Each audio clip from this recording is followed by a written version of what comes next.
everyone. My name is Joe Tyler. I'm the Director and the Fire Chief of the California Department of Forestry and Fire Protection, also referred to as CAL FIRE. I want to thank everyone for being here at our 2024 Wildfire Preparedness Week. It's important that we recognize that we meet our mission through partnerships. And it's important as part of those partnerships to recognize several individuals that are going to be speaking here with me today. I want to recognize the United States Forest Service, the California Governor's Office of Emergency Services, the California Military Department, the California Conservation Corps, the California Highway Patrol, and one of our distinguished senators, Bill Dodd. This year, CAL FIRE will continue to stress the importance of partnerships and shared responsibilities in creating a fire-resilient California. Firefighting alone is not enough to keep us safe. Californians play a crucial role in both preventing wildfires and preparing for those wildfires to happen. California and the western region are facing more severe wildfires with escalating climate impacts. And it's going to take the unprecedented actions of everyone to reduce these severe wildfire seasons. And we recognize both in 2022, 2023, and so far in 2024 that we have had heavy winter rains and snow that have given us some reprieve from the drought conditions seen in the early years. And it has made the fuels grow and be susceptible to wildfire when they cure and dry out. So far this year, CAL FIRE alone has responded to more than 194,000 emergencies across the state of California. And between all of our agencies, 576 wildfires for 2,574 acres. 105 of those fires were just in this last week alone. And we recognize that we've had an 8.5% reduction in acres burned since last year and a 93.8% reduction in structures burned in the last 2 years. We're investing in technology that you see behind us, technology that you don't see. It plays a big role in wildfire prevention, detection, and reporting every year. As an example, the Alert California wildfire system has more than 1,065 cameras across the state of California and is adding 163 in 2024. And utilizing artificial intelligence, there have been times in which these mountaintop cameras have detected fires before the first 911 caller and reported them to our emergency command centers to be able to dispatch. It's important to recognize that the state of California has invested in aircraft such as the C-130 that is sitting behind me. 7 C-130s have been added to the state fleet. Now they are aircraft today, but will be air tankers of the future, with hope that we will have the first C-130 flying in late 2024. We have CAL FIRE Firehawk Blackhawk helicopters. 13 of the 16 have arrived. 5 of the 16 will fly 24 hours a day. All 10 of our Blackhawks will be capable of flying 24 hours a day. But it's important to note that it's not just CAL FIRE's helicopters, it is local, state, private partnerships, local government agencies who are also flying those aircraft 24 hours a day. We're in our third year of adding 24 additional exclusive use aircraft to our fleet to be pre-positioned across the state to respond to initial attack fires. And I talked about wildfire fuels reduction. The state has invested over $1 billion just in forest health and wildfire prevention grants alone in these last several years. And the legislature and the administration have invested over $2.8 billion in wildfire prevention and resilience over the last several years as well. In this last year, just over 730 projects have been treated for more than 100,000 acres, and that was just CAL FIRE and its grantees. Our local and federal partners, our tribal partners, are contributing and doing equal to, if not more, as we continue on. We found, working with our tribal nations, that we needed to have a deputy director of tribal affairs, and we have appointed that individual, Helen Lopez, as our newest tribal affairs deputy director. And it's important to continue to build our relationship with our tribal nations across the state.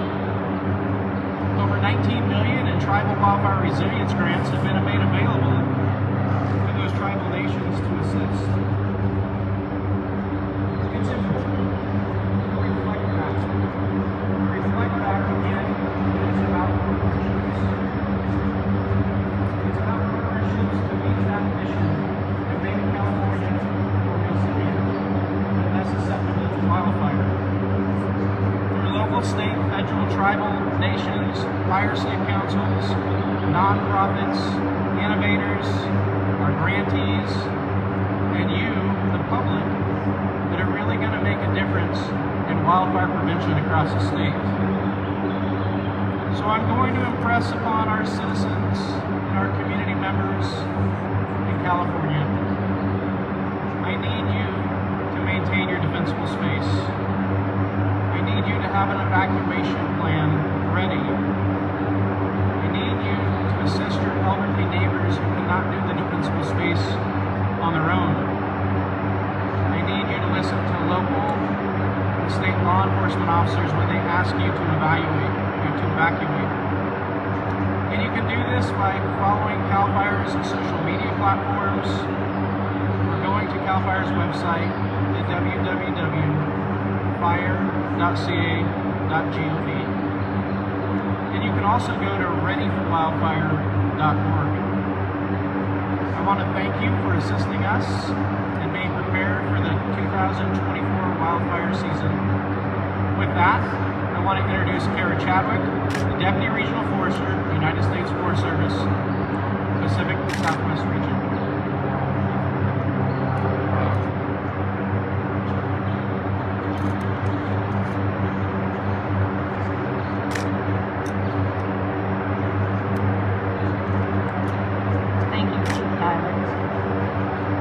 Good morning, everyone.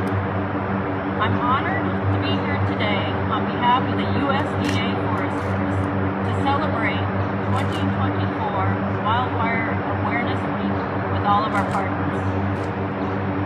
I want to begin by thanking all of these partners who work with us throughout the year in wildfire prevention, preparedness, and response. No one agency can do this alone.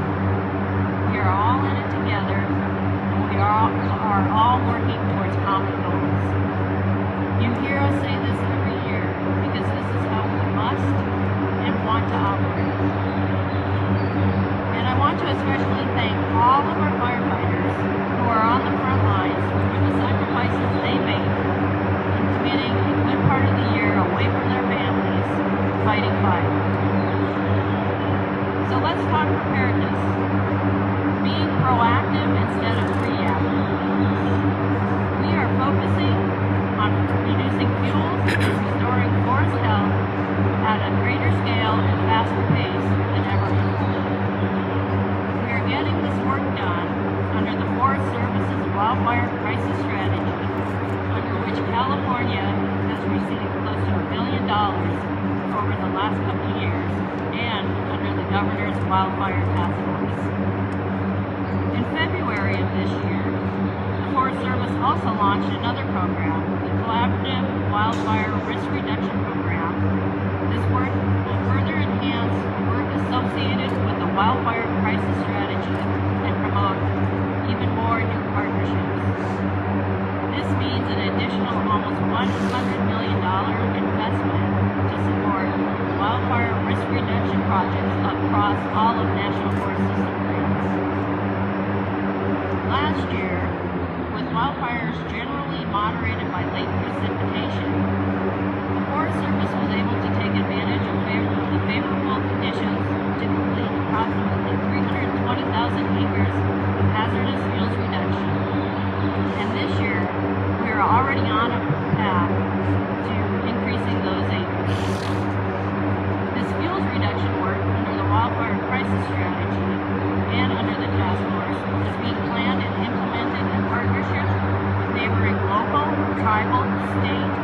other federal agencies. We work with these partners to prioritize hazardous fuel reduction around communities and other infrastructure across the state. We continue to support our local and tribal partners with funding through the California Wildfire Preparedness Grant, providing millions of dollars for support in the development and implementation of community wildfire protection plans across the state and in Hawaii, where wildfire preparedness and community protection are on the forefront of everyone's minds after the heartbreaking events of last year. We continue to work with our interagency partners and our stakeholders in the private industry to improve our ability to respond together. Wildfires don't stop at boundaries, and so our fuel breaks shouldn't either. Last year, we signed an agreement with the National Alliance of Forest Owners to increase our capability to fight wildfire in areas of adjacent ownership of National Forest System lands during Initiative CAP. This year, the Forest Service signed a memorandum of understanding to improve coordination with the National Alliance of Forest Owners on cross-boundary fuel breaks. For much of California, 2024 has been another above-average precipitation year, but we won't get complacent. Fire leaders in the field are meeting with local partners, such as CAL FIRE and other federal and state agencies, to prepare for a coordinated wildfire response. And new firefighters continue to be brought in and trained, along with our returning seasoned firefighting workforce. And then just a couple weeks ago, we had a big celebration. We announced the completion of work on phase 1 of the Reading airtanker base, making improvements that will ultimately double our previous capacity for loading retardant. Now allows us to load 5 aircraft simultaneously. This will directly benefit fire across the western states. The air attack base in Reading was originally constructed in 1968, and while small improvements have been made over the intervening years, the completion of the $28 million project is by far the largest investment into the base since its opening 56 years ago. And this is just the beginning. Further phases of the project will include replacing the original hangar and co-locating partners into one state-of-the-art facility. So we are also continuing to work closely with our tribal partners to help restore cultural burning practices on ancestral lands. Lastly, and maybe most importantly, we're celebrating Smokey Bear's 80th birthday this year. For 80 years, Smokey Bear has been a treasured symbol for preventing unwanted fire across America by teaching kids not to play with matches and adults to use caution when towing or mowing. Smokey's message is just as relevant and urgent today as it was then. Even now, over 85% of fires in California are started by people, and often during the hottest, driest part of the year when they are most difficult to control. So working together, we can prevent and be prepared for wildfires. Thank you. And now I'd like to introduce Tina Curry, Chief Deputy Director for CalOES.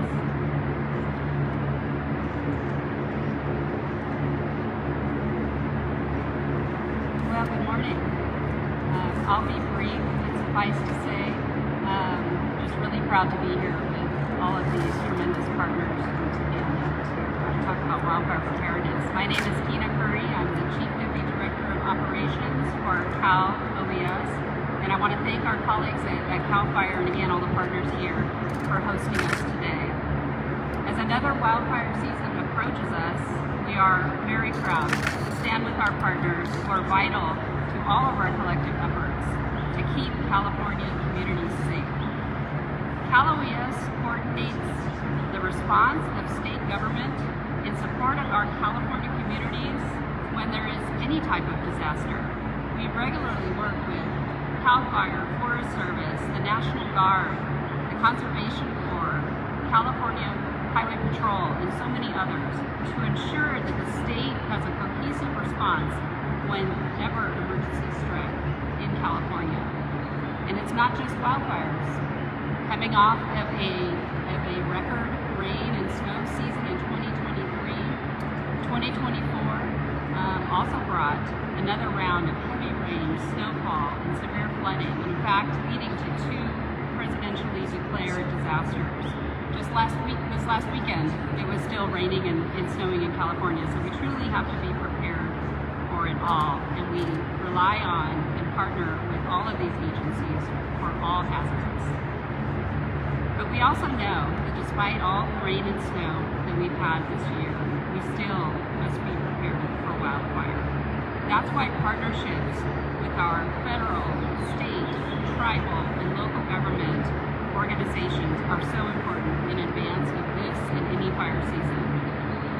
OES, through our Fire and Rescue program, has what we call the Fire and Rescue Mutual Aid System. This is a tremendous partnership known only here in California with our local governments, tribal governments, with equipment that over 270 pieces of equipment, fire engines, water tenders, that the state provides that are staffed by local government in what we call the mutual aid system. That comes together for wildfires, for floods, and different emergencies in California. We also have a law enforcement mutual aid program in California, and that is harnessing all of the agencies, county, local, to bring to bear in times of emergencies and to make sure that things like evacuations can occur safely and with the appropriate level of staffing in times of wildfire. But one of our most important partners are Californians. As we recognize Wildfire Preparedness Week, it's an important reminder for all Californians to make plans before an emergency happens. Sign up for Local Alert. Your county government has local alerting programs that you can opt into so you get those emergency messages for wildfires, for floods, for any type of emergency in your area. Make a plan to protect you and your family. Know how you're going to reunite with your family if there's an emergency and you're all in different places. Pack a go bag with essential items, your medications, your supplies for your pets, the things that you might need to have. You will not have time to think about if you need to leave quickly and evacuate safely. Learn different routes out of your neighborhood, and always heed the instructions of local officials when they issue a warning. If told to evacuate, take that seriously and take action to protect yourself. CalOES is proud, again, to work with our federal, tribal, state, and local partners to ensure Californians stay safe during another fire season and any emergency here in California. And so with that, thank you, and I'd like to introduce the Adjutant General of California National Guard, Major General Matt Beavers.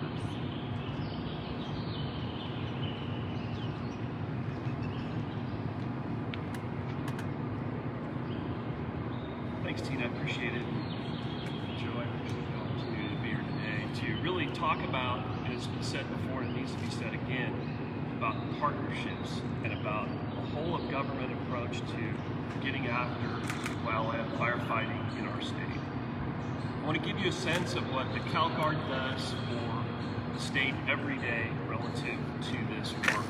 And I'll start from the space and I'll work my way down because I think it's important to understand that the work that we do is by, through, and for the fire services. We don't do anything by ourselves. We don't do anything alone. It is always through partnerships with that whole of government approach that I talked about. First, in space. We have access to a very high-end constellation of satellites that enables our folks to detect wildfires when they're as small as an acre. And it is not foolproof, but it is the best thing going. And we've deployed that across both GACs here in California, but also throughout the state, throughout the country, and now into Canada, given their wildfire season they had a couple of years ago, hugely challenged. So we're working internationally as well. We maintain a fleet of Black Hawk helicopters bucket equipped to fly in support of CAL FIRE. We maintain C-130Js that are capable of loading in the modular airborne firefighting system from our organization down in Port Hueneme, which which we like to refer to as the Hollywood Guard. And those aircraft are trained and ready now. So we are very much leaning forward. The last part I want to talk about very quickly is a program that we have now called Task Force Rattlesnake. And that's 327 Cal Guardsmen and women that work every day for Cal Fire doing wildland fire fuels mitigation. Let me give you a little more flavor of why that's so important. We talked about the whole of government approach and the partnerships. Of those 327 kids that work for Joe Tyler every day that come from the Cal Guard, 99 of them have joined Cal Fire. 99. We gave them a job, Cal Fire gave them a career. And I can't give you a better example of a whole of government approach, of a partnership, than that program. It is extraordinary in every respect, and it demonstrates the cooperative and very unique cooperative nature that only exists in California. It only exists in California. And with that, I'll turn that over to J.P. Patton, the Director of California Conservation.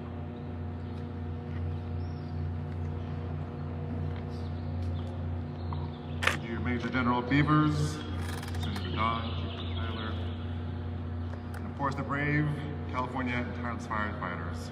My name is J.P. Patton, and we are well aware that with the accelerating effects of climate change, the western states, including California, are in for a summer that may be hotter, drier, and potentially more prone to wildfires than many of us experienced before. And it is critical that we continuously prepare for these conditions. One of the most effective tactics to combat wildfires is the direct, on-the-ground action. And this is where the California Conservation Corps shines. No doubt, aerial resources like planes, helicopters, and large ground assets like dozers are awesome and play a crucial role in controlling wildfires. But the groundwork done by hand crews is equally vital. Our crews tirelessly dig fire breaks, lay water lines in areas that machinery can't access. I'm proud to highlight the dedication of the young adults in the California Conservation Corps, many of whom are facing their first wildfire season. Yet their enthusiasm, instinct to serve, and commitment to protect our communities are profound. Young adult Californians, from college grads to some still needed to finish high school, enroll in the CCC for a year of paid service and training, using this time as a stepping stone to frontline firefighter careers. This invaluable hands-on experience opens the door to careers with CAL FIRE and other esteemed firefighting agencies. Right now, more than 400 Corps members are completing their basic training, ready to answer the call and respond to wildfires. And I couldn't be more proud to share that the CCC is witnessing a remarkable increase in female recruits as well, all demonstrating their ability to excel in the fire services. Now you can find these dedicated individuals across California with 28 CCC fire crews operating out of 14 campuses in close collaboration with CAL FIRE. 2 crews just up the road out of our Plaza Center, 1 crew right behind me now, and another 2 crews an hour or so down the road at our CCC Center in Stockton. Today's Corps members are tomorrow's California firefighters. In fact, over the past 3 years, more than 500 CCC Corps members were hired by CAL FIRE and launched their wildland firefighting careers. More than 500 and counting. They are now on their path of protecting our environment, serving California, and helping make our state an even better place for all. And the work doesn't stop there. The work done by these crews supports other key pillars of Governor Gavin Newsom's climate commitments. When not engaged in direct firefighting, CCC crews are on the front lines of restoring our forests, reducing the amounts of fire fuels in the form of overgrown brush and dead and dying trees, and increasing defensible space. This intensive work prepares our Corps members for the physical and mental rigors of firefighting, and is pivotal in meeting the state's historic climate targets, helping California communities reach greater resilience. putting it all together. Our partnership with CAL FIRE is positioning the state of California to be even more vigilant in protecting our natural resources, our forests, and our communities, while at the same time developing meaningful futures for young Californians. No matter the challenges the season may present, the CCC fire crews will be ready to respond. Thank you, and please stay safe. And with that, I'd like to introduce Chief Mike Dust, Commander of Valley Division of the California Highway Patrol.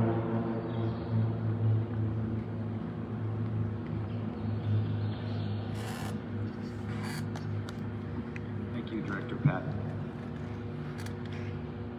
First, I want to thank Director Tyler for inviting me to participate in today's Wildfire Preparedness Week press conference. I also want to thank all the partners that are here today. We truly are a partnership that addresses these emergencies. The CHP furthers our commitment to the communities we serve by partnering with CAL FIRE as members of their incident management teams, otherwise known as IMTs. Since 2014, we have committed to this team partnership by embedding law enforcement liaison officers with each of the 6 IMTs across the state. This shared vision with CAL FIRE has resulted in improved operational efficiency and effective communication with stakeholders and allied agencies to effectively mitigate these disasters. Today's event exemplifies the collaboration of public safety officials striving toward a common goal, safeguarding life and property throughout California. Public safety stands as the CHP's foremost priority. Rest assured, every decision made by our officers in the field aims to ensure your safety and prompt return home. Our training equips us to manage such emergencies, urging the public to remain calm and be mindful of emergency personnel's instructions. During wildfires, CHP officers will aid in evacuations, oversee road closures, manage traffic, patrol affected zones, and secure evacuated properties. Following the guidance of CHP personnel on site is crucial. They will designate evacuation routes based on factors such as fire location, behavior, wind patterns, terrain, and other variables. Wildfires are unpredictable and can move quickly. When evacuation becomes necessary, having a plan in place for you and your pets is important. Familiarize yourself with evacuation routes and accessible roads. Establish a meeting point for your family and ensure your vehicle has ample fuel or electricity for reaching a safe destination. These are key steps in preparedness. In the face of imminent wildfire danger, don't wait for an evacuation order. If you sense peril, evacuate immediately. Early departure eases traffic congestion, affording more time to reach safely. As evacuation orders begin to lift in certain areas, stay vigilant for updates. We understand that you are eager to return home. Please adhere to clearance directives and exercise caution while driving. There may still be emergency crews working and road restrictions in place. Stay alert, show consideration, and avoid unnecessary risks. While the hope is that we do not have to face the threat of wildfire here in this community, preparedness remains our strongest defense for ensuring the safety of you and your loved ones. Thank you. And now I'd like to introduce Senator Bill Dodd.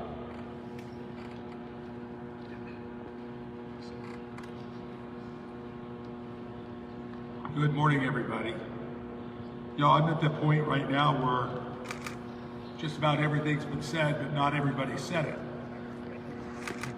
But seriously, when I woke up on October 8, 2017, the Atlas wildfires and the wildfires surrounding my district in Napa and Sonoma County, I never thought that the body of my work going forward would be all things emergency services, CAL FIRE, utilities, insurance, prescribed fires, all the things and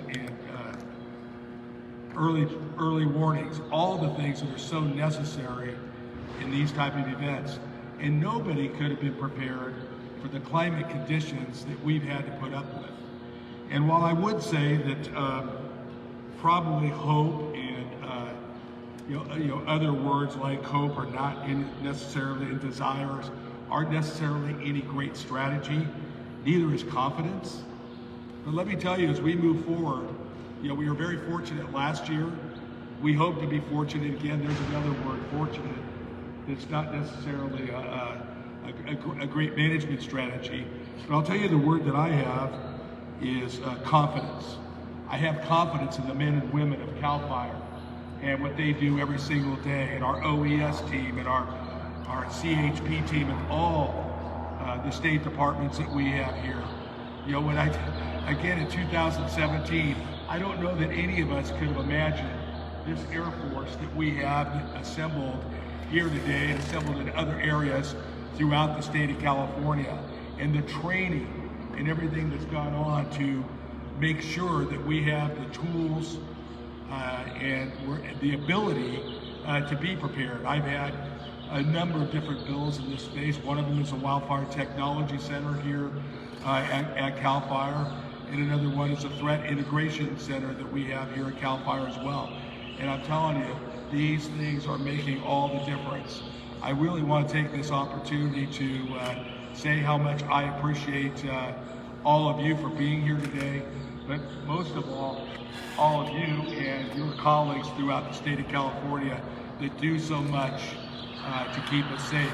And one point of personal privilege, Chief CHP, you had a unit in Napa that pulled more than 12 people off of Atlas Peak during those events, and I don't know if those people would be alive today without that. So I want to extend my thanks to you and your team as well. And with that, we have Assembly Member Heath Flora, who's from the California State Assembly.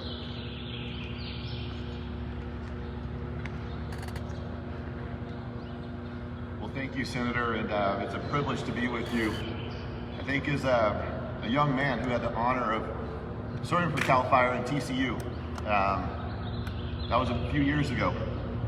But in 2007, 2008, we got dispatched to Weaverville and just went through the night, put in a hose lay. There was a spot fire across the road. And we split up our strike team and we contained that thing. But we were getting our tails whooped. And there was an aircraft that came across and took off the head of that fire and allowed us to continue our job. And that was the moment that I realized the power of the aviation unit and what they mean to all of us working together. And so I just want to say thank you. If you had told me in 2007, 2008 that I'd be in the State Assembly representing all of you, I said you're out of your mind. It wasn't what I thought I was going to do with my career, but it's such an honor to be here with you today. It's such an honor to be part of wildfire preparation. And I just would say one thing on the final note. It doesn't matter the human bodies that we throw at a fire. It doesn't matter the iron that we put in the air. Until we manage our forest systems, until we allow our foresters to do their jobs, we really got to focus on this, my friends. We are coming into a time that we have to rely on experts, and we cannot allow politics to get in the way of public safety. And I appreciate all of you very much today. Thank you.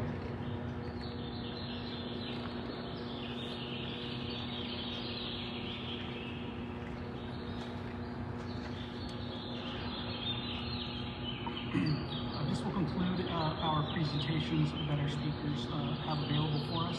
We'd like to take this opportunity to open up for any questions that the media have for our speakers. Are there any questions? Yes, sir. Yes, it mentioned the C-130s being available later in the year. Just wondering what is going into that process to get them ready.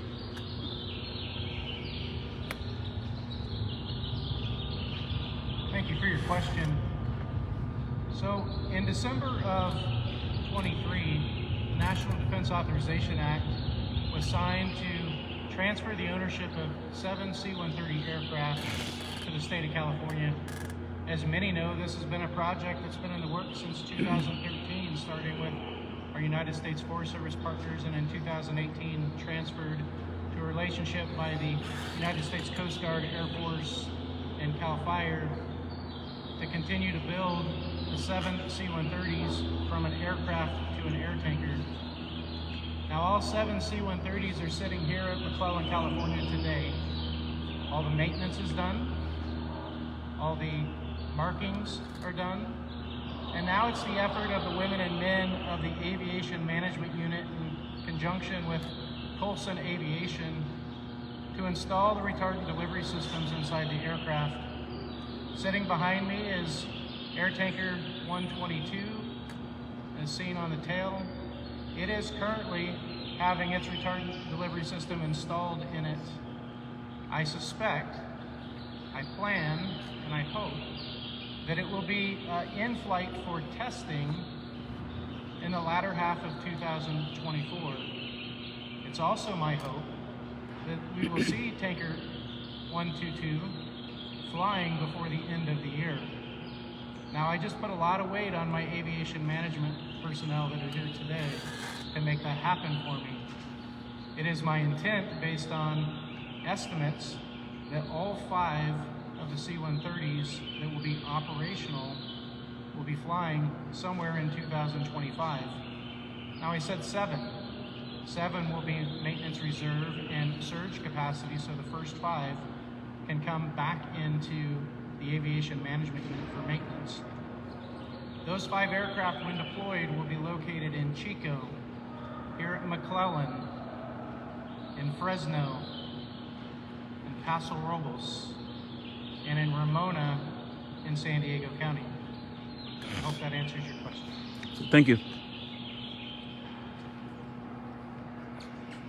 Hi there, I have a quick question. Alicia Machado with ABC 10. Is there anyone who can speak to emergency alert systems, for instance, or do all of our communities have access to texting alerts when an evacuation warning might go out? So the question is, for the folks that are listening online, regarding information on alert systems and notifying residents when there's an emergency in there. Hi, thanks for the question. Tina Curry with CalOES. So every county, through their County Office of Emergency Services, has an alert system. They are different. You know, it's up to that county to decide and sort of the capabilities of what they can do. But it's important for people, a lot of them are opt-in.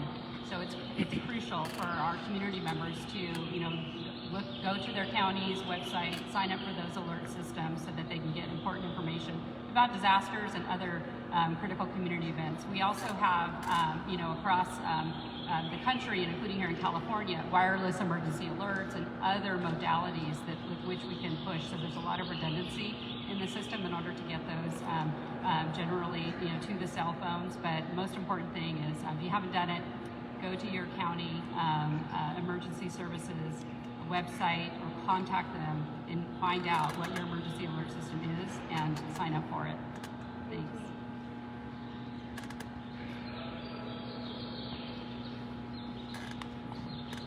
Yes, sir. Along with the C-130s and the NVG technology, what other new technologies are you bringing to the aviation department? So the question is, in addition to the C-130s and the night vision goggle technology, what other technology are we bringing? Yes. Thank you. Thank you for your question, sir. So it's important to note, as we talk about the Black Hawk helicopters here at CAL FIRE, that transition from what was originally purchased as 12 and increased to 16, with 13 being here or in the state at this time, allows for us to surge those aircraft as well and be able to provide the maintenance that we need to those aircraft. You're right, we started a night vision goggle program that many of our local government, fire and law enforcement agencies have been doing for some time. And again, we plan on staffing 5 of those across the state, with all of them being capable for night vision goggles. In addition to that technology, it's important to note that moving forward is important for us to be able to collect intelligence and be able to provide accurate information. So there are several ways that we are able to do that. One is called a FIRIS program. The FIRES program was piloted out of the Orange County Fire Authority, and then through legislation was moved into the administration and management of CalOES in cooperation with CAL FIRE as well. That sensor aircraft, 2 across the state, are able to respond on initial attack and be able to give us perimeters and other detailed information for incident commanders on the ground, as well as decision makers here in Sacramento. In addition to that, we took one of our local King Air aircraft and turned it into an intel platform as well, to be able to provide persistent coverage across this space. Earlier you heard General Beavers talk about remote sensing from satellites to be able to provide accurate real-time information, and I talked about the Alert California system as well, to be able to provide artificial intelligence detection of new emergencies across the state. Being able to have publicly available resources through websites showing real-time integration of the data that are coming from those sensor aircraft are equally important to be able to provide that information timely to the public. And you can do that by going to our websites. That's just a little bit of the technology that we have going on in the aviation world. Thank you. Thank you.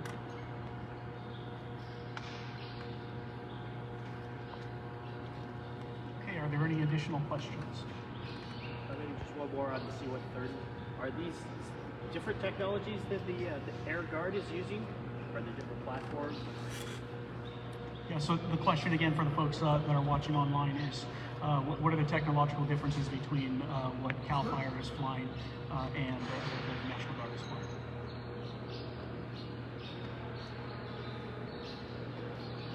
Thank you for your question. My aviation folks are going to kill me for this, but because I don't know all the right words. But here's what I will tell you. Our C-130 aircraft here that you see behind us aren't the first C-130s that have been flown in the wildland firefighting space. In fact, the models of C-130s have changed over the years. These aircraft behind us are C-130 Hercules model or H model aircraft.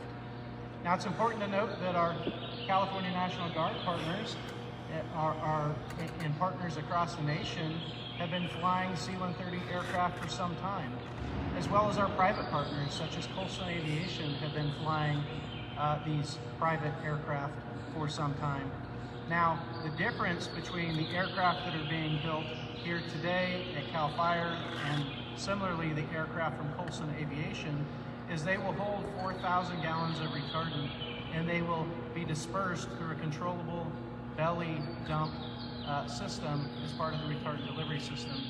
Whereas our military aircraft have MAFs, or mobile aviation firefighting systems, that are placed into the back of the aircraft with disbursement nozzles that come out of the back of the aircraft, both largely effective on fires. We chose the system of retardant delivery system that we dump from the belly.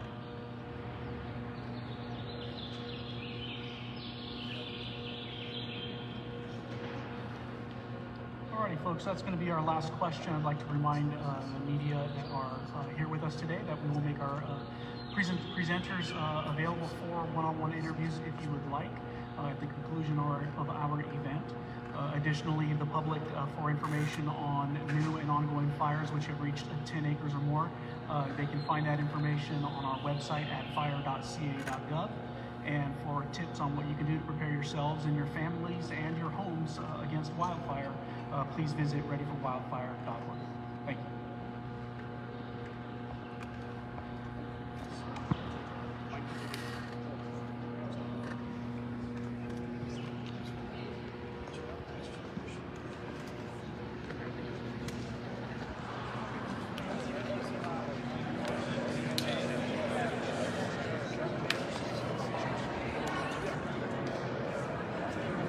All right, folks, so you can see the fleet of C-130 aircraft here.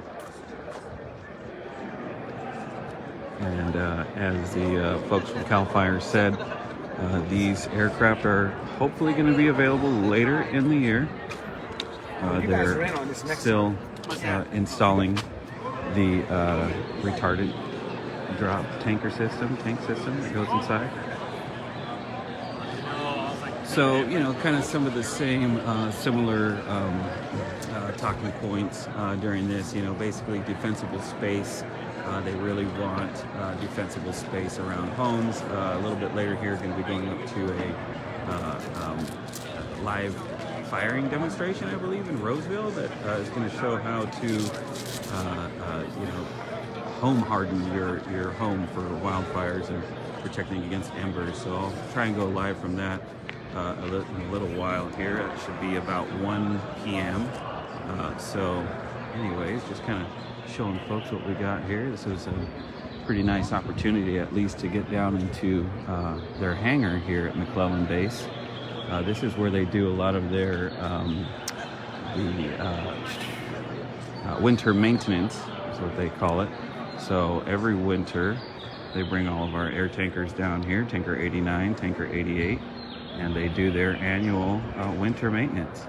So they do training up there at our Grass Valley air tanker base, and that's why you've seen a lot of the Type 2 air tankers up there.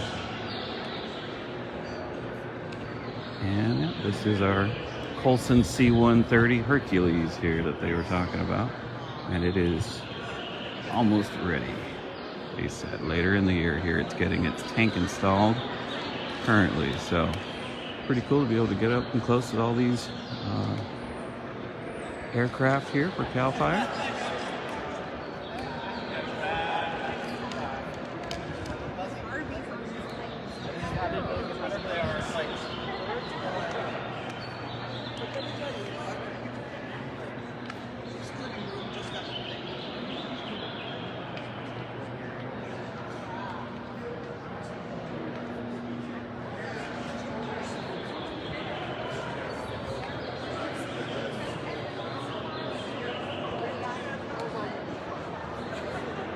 Pretty awesome.